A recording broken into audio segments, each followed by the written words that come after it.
What was interesting to me about your description of sort of your journey through this is it sounds like in the case of B2B businesses, you're sort of advocating that the CMO report to the CRO. 100% yes. And a lot of people are pissed at me about this, but tough. It's the right thing to do. And the reality is, the reason it's the right thing to do is because, let's talk about the CMO for a second, which I have a lot of respect for marketing, right? I mean, I grew up selling marketing, so believe me, there's no knock on marketing, which gets a lot of knocks, frankly. It's a shame.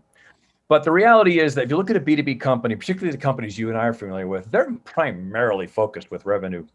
They're primarily focused with pipeline building and customer acquisition, and they'll throw a bunch of salespeople out in the marketplace and try and put as many phones and as many, technologies and, other platforms in front of customers as they possibly can, because that's their primary goal. And I'll get into some reasons why this is a problem, but that's a fact. So the CMO's job is to support that, right?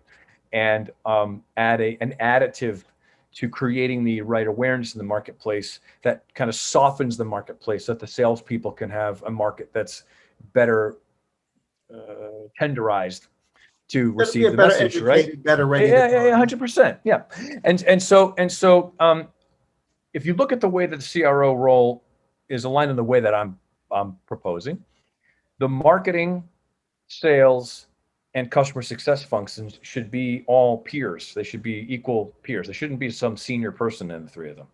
And CMOs, the CMO role is doled out a lot more liberally than a CRO role is, right? There's a lot lower trepidation in hiring a CRO, whereas they'll give the head of marketing a CMO role next Tuesday.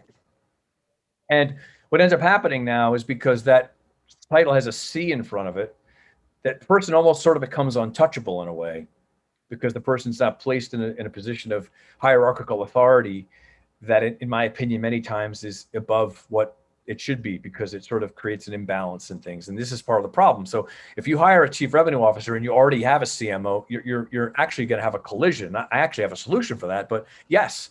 So the CMO should in fact report up to someone who oversees a revenue team. And that's a tough negotiation, right? And I understand the delicacy of that, but it does in fact work better. So I apologize again for my lengthy answer, but it's an important topic that you mentioned. I think it's not a small thing.